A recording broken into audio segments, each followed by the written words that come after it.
तारीख की वाणी है 28 जून 2024।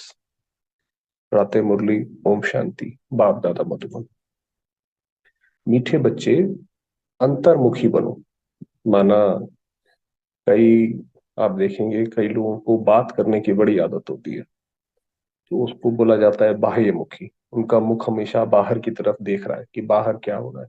तो अंतर्मुखी है कि अपने अंदर देखना, अर्थात चुप रहो, मुख से कुछ भी बोलो नहीं। अब इसका अर्थ ये भी नहीं है कि हम चुप तो हैं मगर हमारे मन के अंदर द्वंद्व चल रहा है, तो वो भी शांत, उसको फिर अंतर्मुखी नहीं बोला जाएगा। और दूसरा आगे बाबा ने बोला हर कार्य शांति से करो, कभी भी अशांति नहीं फैलाओ। कोई भी हम कार्य करें, इतनी उस कार्य करने में एक बार की बात है कि बाबा जब साकार में थे तो बाबा से कोई मिलने आया, कोई वीआईपी व्यक्ति था। तो जो बहन थी जो उनसे कोर्स करा रही थी, तो उन्होंने तो बोला कि जब आप ये 7 डेज का कोर्स कर लेंगे तब हम आपको मिलाएंगे। तो वो हर बार जब भी वो बाबा से मिलने के लिए बोले तो वो बहन यही बोलती थी कि आप पहले 7 डेज का कोर्स करो तब मिलाएंगे। तो उसके बाद जब 7 डेज हो गए तो भाई बोला आप मिलाओ। वो बहन जी बाबा के पास गई कि ऐसे ऐसे आपसे मिलना चाहते हैं। तो बाबा उस वक्त वो जो गाय के गोबर के होते हैं उपले बना रहे थे। तो तो बाबा ने कहा बच्ची ले आओ, ऐसे ही ले आओ।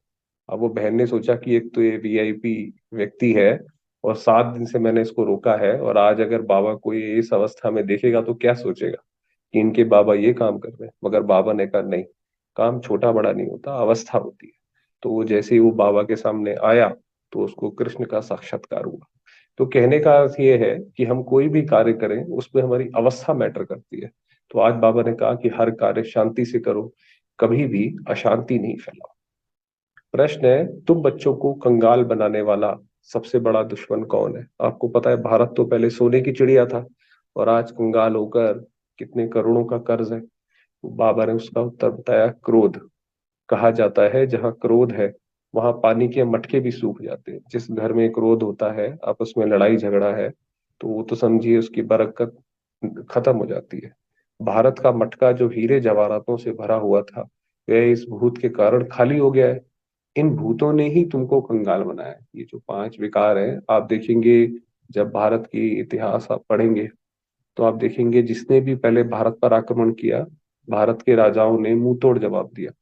मगर जब उनका ही कोई अंदर का व्यक्ति जाके मिल गया तो फिर हार हो गई। तो कहने का मतलब ये है, तो अंदर का व्यक्ति क्यों मिल गया? क्योंकि इन किसी ना किसी विकार के चलते आपस में दुश्मनी थी, या तो क्रोध था या तो काम था। तो इन भूतों ने ही तुमको कंगाल बनाया है। क्रोधी मनुष्य खुद भी तपता है, दूसरों को भी तपाता है। तो क्रोधी एक ऐसा है जो खुद भी जलेगा और दूसरों को भी जलाएगा, जो भी उसके पास होगा। इसलिए अब इस भूत को अंतर्मुखी बन निकालो। तो कभी बहुत ज्यादा ऐसे गुस्सा आए भी तो शांत हो जाओ, कुछ बोलो नहीं। ये मन में ही सोचो चलो थोड़ी देर बाद बोलेंगे, अभी बोलना सही नहीं है, थोड़ी देर बाद बोलेंगे। तो ऐसे ऐसे करके, तो क्रोध में नहीं बोलना चाहिए क्योंकि फिर संबंध खराब हो जाते हैं हमेशा के लिए। ओम शांति। बाप बच्चों को समझाते हैं, मीठे बच्चे अंतर्मुखी बनो। अंतर्मुखता अर्थात कुछ भी बोलो नहीं, अपने को आत्मा समझ बाप को याद करो। तो कभी भी हम कोई घर में हैं, कुछ कार्य कर रहे हैं, तो बस हमेशा बाबा को याद करते रहो। तो अंतर्मुखी रहो और खुश रहो अंदर, सबसे बड़ी बात ये है।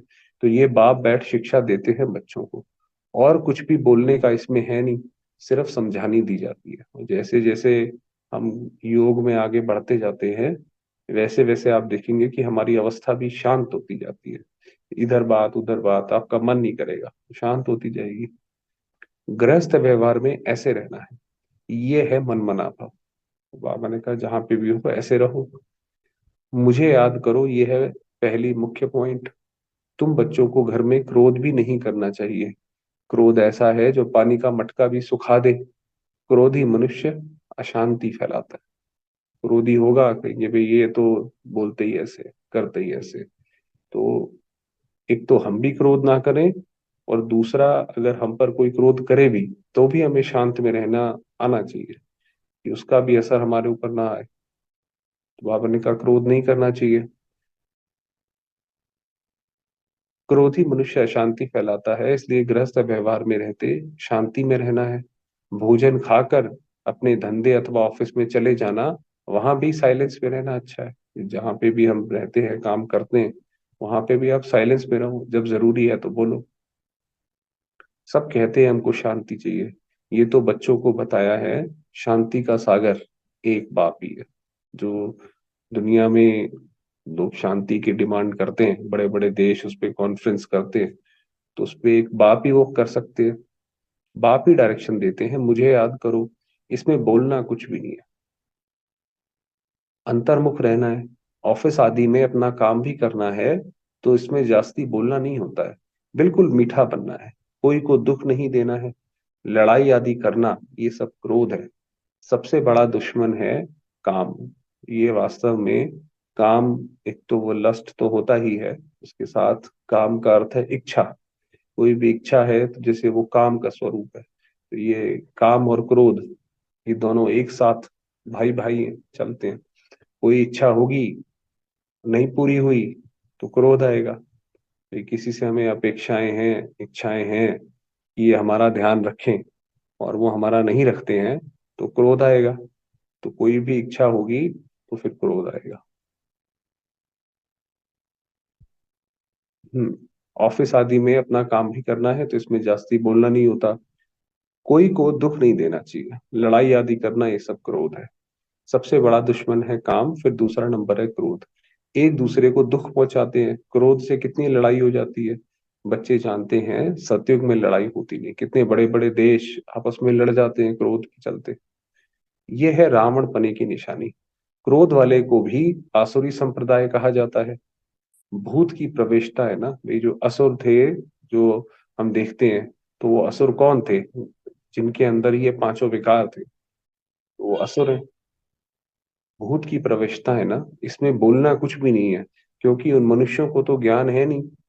हमें अपने आप को परिपक्व करना है, ये नहीं हम दूसरे को सुधारें। उनको आप कैसे सुधारोगे, उनको तो ज्ञान ही नहीं है। वही बाबा कह रहे हैं, वह तो क्रोध करेंगे, वो तो मानते हैं भी क्रोध करना तो बहुत जरूरी है, क्रोध के बिना कैसे काम चलेगा।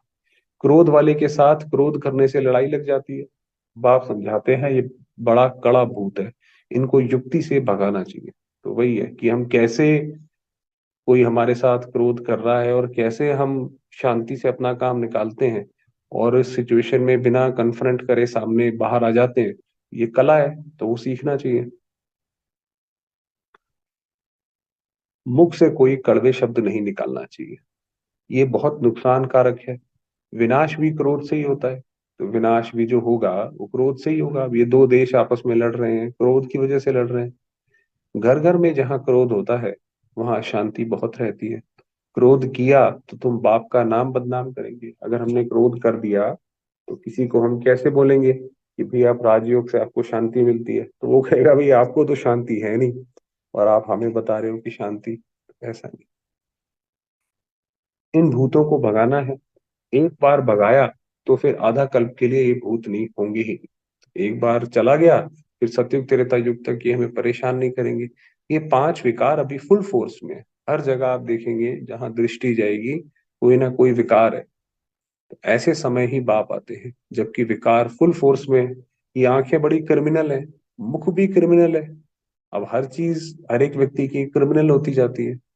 जोर से बोलने से मनुष्य तप जाता है, और घर को भी तपा देते हैं। काम और क्रोध, ये दोनों बड़े दुश्मन है। आज बाबा ने दोनों को साथ साथ बोला।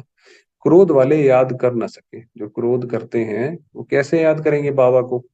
याद करने वाले सदैव शांति में रहेंगे। अपने दिल से पूछना है, हमारे में भूत तो नहीं है? मोह का भी, लोभ का भी भूत होता है। लोभ का भूत भी कम नहीं है, ये सब भूत है। क्योंकि रावण सेना, क्योंकि ये तो जैसे इस समय रामायण बोलो या महाभारत बोलो चल रही है, तो जो रावण की सेना है वो भी सामने है, कौरव सेना है वो भी सामने है, और हम जो पांडवपति या राम के साथ हैं। तो बाबा ने कहा ये जो पांच विकार हैं, ये उनके सेना के हैं। बाप बच्चों को याद की यात्रा सिखलाते हैं, परंतु बच्चे इसमें मूंझते बहुत हैं, समझते नहीं हैं कि क्योंकि भक्ति बहुत की है ना, तो ज्ञान समझने में धीरे धीरे समय लगता है बहुत। इतनी जल्दी नहीं समझ आता है। भक्ति है देह अभिमान। भक्ति में सब कुछ शरीर शरीर, भाई देवताओं को भी शरीर से पूजते हैं, तो शरीर का बहुत भान है। आधा कल्प देह अभिमान रहा है।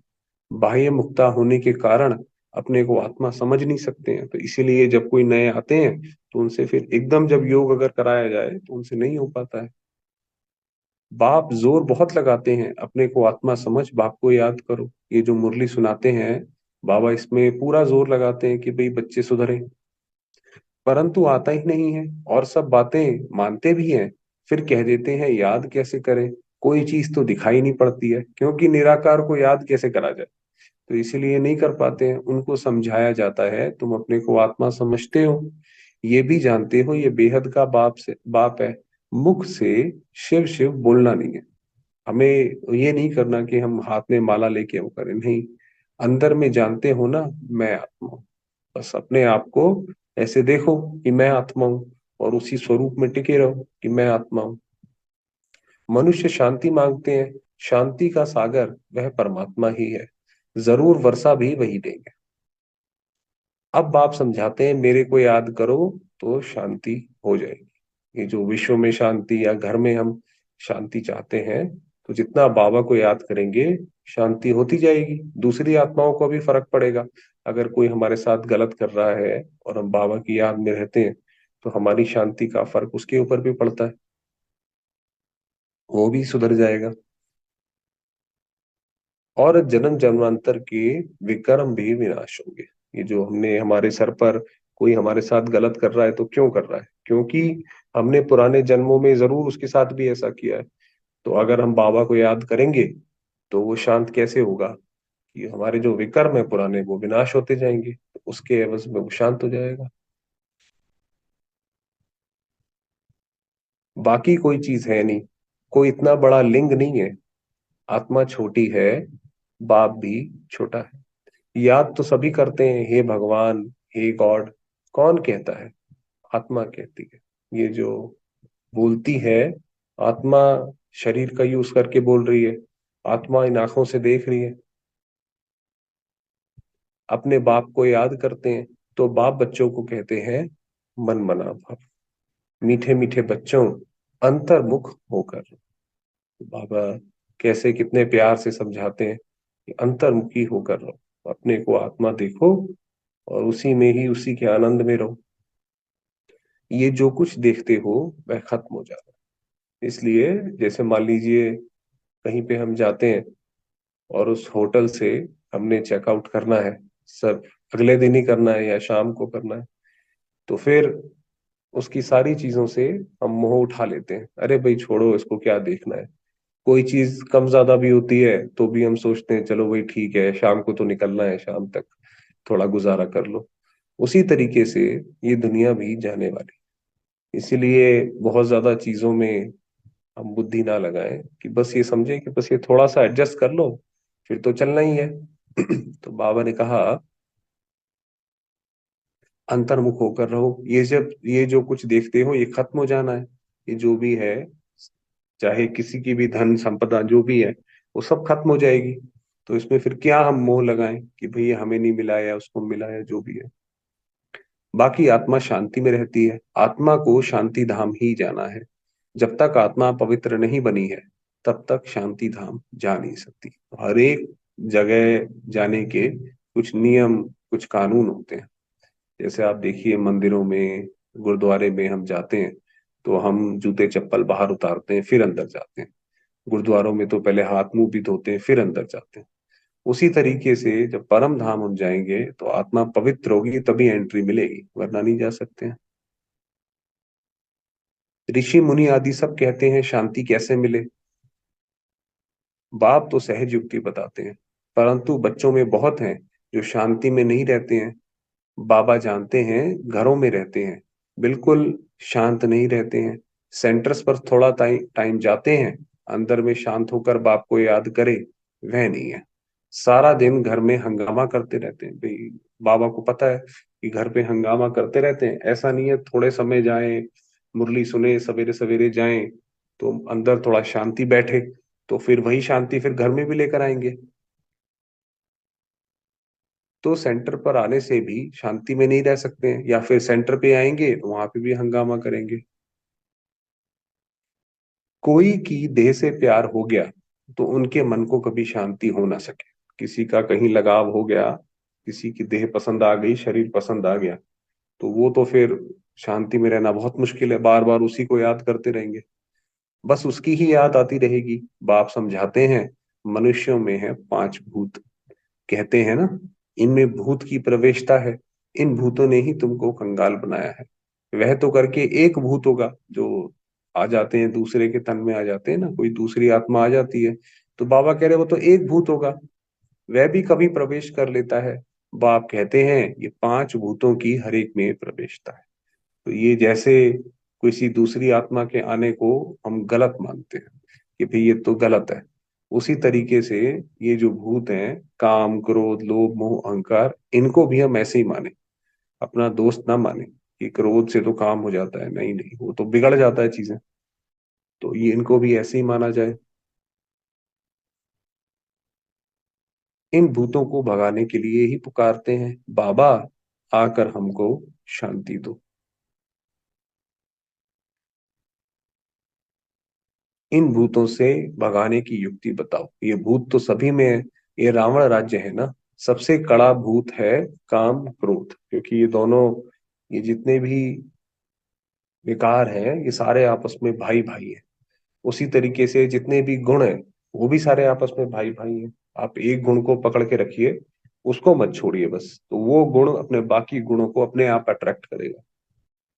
अगर अभी बाबा ने कहा ये काम क्रोध भूत है, बाप आकर भूतों को भगाते हैं, तो उनकी एवज में कुछ मिलना तो चाहिए ना, बाबा को क्या मिलना चाहिए? वे भूत प्रेत भगाते हैं, मिलता कुछ भी नहीं है। ये तो जानते हैं बाप आते हैं सारे विश्व से भूतों को भगाने। तो जो नई दुनिया, नया विश्व होगा, वहां पर भूत नहीं होंगे। अभी सारे विश्व में सब में भूतों की प्रवेशता है। देवताओं में कोई भूत नहीं होता, ना देह अभिमान का, ना काम क्रोध लोभ मोह, कुछ नहीं होता है।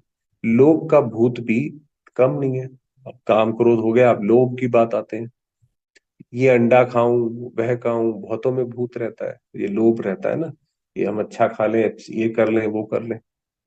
तो इन भूतों को निकालने के लिए बाप कितना माथा मारते हैं माथा मारते हैं, मेहनत करते हैं, हमें मुरली सुनाते हैं हम सुधर जाएं। देह अभिमान में आने से दिल होती है बाकी पहनूं, ये करूं, भाई जब किसी का शरीर पसंद आएगा तो अपना भी, जब उसको शरीर में आप देख रहे हो तो अपने को भी शरीर में ही तो देखोगे, तो लगेगा बाकी पहनूं यानी गले लगाऊं, तो ये करूं, फिर कमाई सारी चट हो जाती है। तो अभी तक जो योग लगाया वो सब खत्म हो गया। क्रोध वाले का भी ये हाल है, क्रोध में आकर बाप बच्चों को मार देते हैं, बच्चे बाप को मार देते हैं। आप देखिए कैसे घर घर में हंगामा लगा हुआ है कि बाप ने क्रोध किया, उसने गुस्से में मार दिया, बच्चे ने वो देखा छोटे से वही सीखा, अब बच्चा भी अब वही क्रोध करता है, तो बाप को भी मार देता है। स्त्री पति को मार डालती है। जेल में जाकर तुम देखो कैसे कैसे केस होते हैं। अब ये जितने भी जेल में जो ये बंद है, वो सारे क्या है? वो सारे इन विकारों का ही तो फल है। कोई किसी के अंदर काम आया, क्रोध आया, लोभ आया और जाके कर दिया मर्डर। तो बाबा कहते हैं इन भूतों की प्रवेशता के कारण देखो भारत का क्या हाल हो गया है। भारत का जो बड़ा मटका था, जो सीन सोने हीरो आदि से भरा हुआ था, वह अब खाली हो गया है। क्रोध के कारण कहते हैं ना पानी का मटका भी सूख जाता है। तो ये भारत का भी ऐसा हाल हो गया है।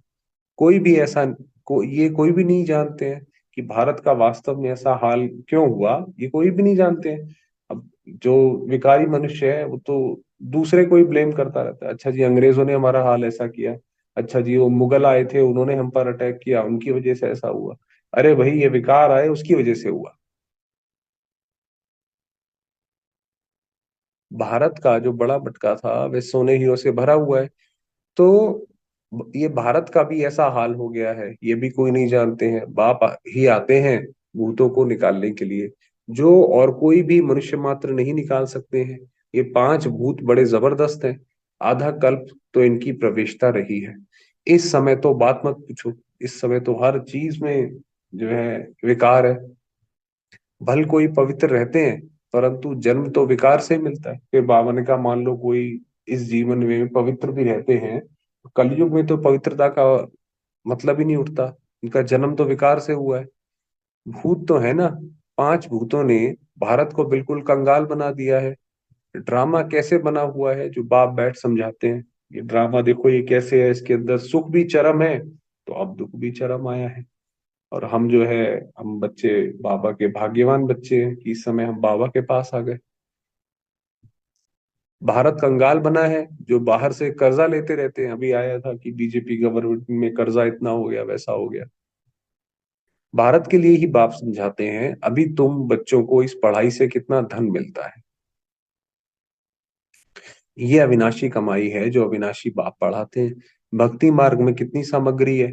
बाबा छोटेपन से गीता पढ़ते थे, ब्रह्मा बाबा की बात है, और नारायण की पूजा करते थे, तो बाबा के पास हमेशा नारायण की वो रहती थी।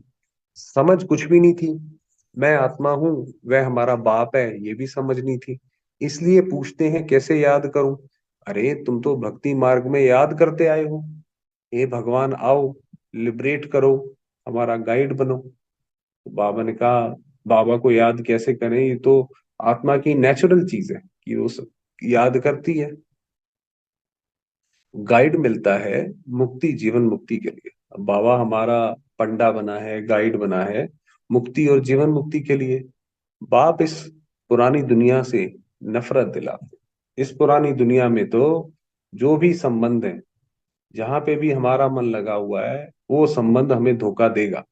आप ये मान के चलो, वो संबंध हमें दुख देगा।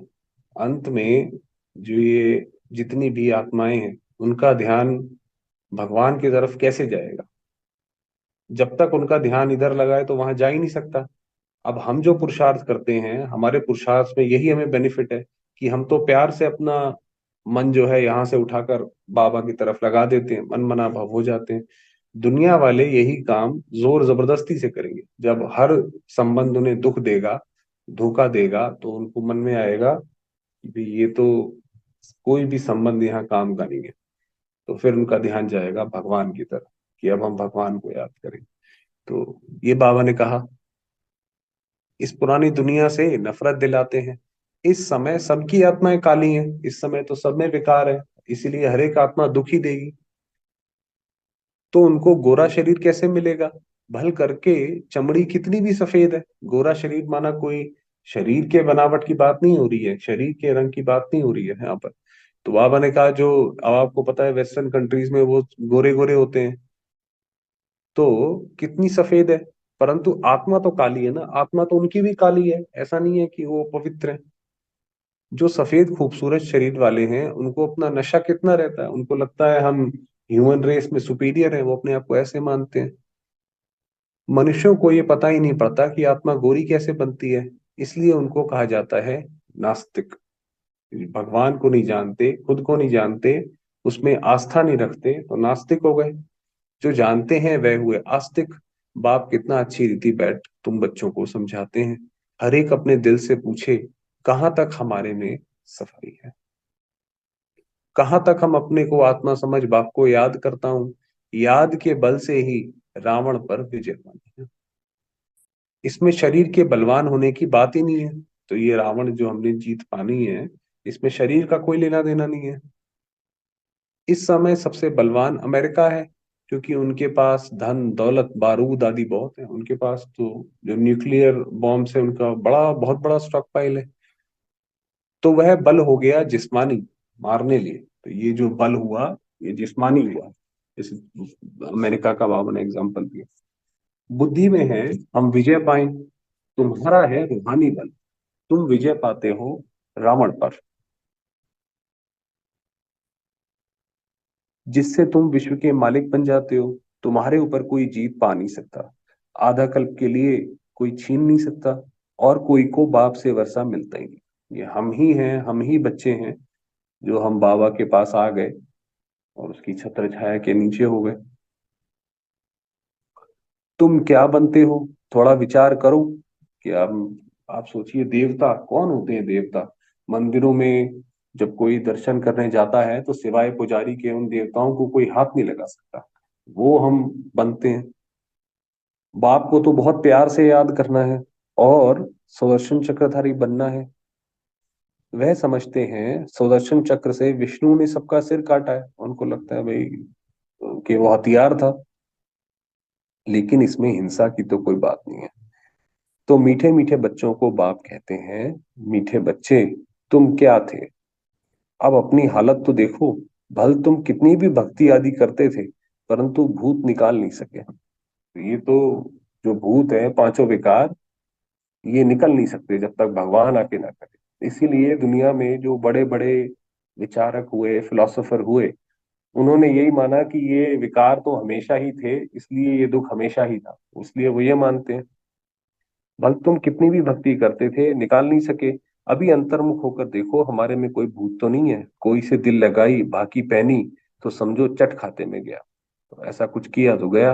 उनका तो मुंह देखना भी अच्छा नहीं लगता, बाबा कहते हैं बाबा को अच्छा नहीं लगता। वह तो जैसे अछूत है, स्वच्छ नहीं है। बाबा ने कहा किसी ने ऐसा किया तो, अंदर में दिल खाती है, बरोबर में अछूत हूँ। बाप कहते हैं देह सहित सब कुछ भूलो, अपने को आत्मा समझो, ये अवस्था रखने से ही तुम देवता बनेंगे। तो कोई भी भूत नहीं आना चाहिए। समझाते रहते हैं अपनी जांच करो। बहुतों में क्रोध है, गाली देने बगैर, गाली देने बगैर रहते नहीं है, फिर लड़ाई चल पड़ती है। क्रोध तो बहुत खराब है, भूतों को भगाकर एकदम क्लियर होना है।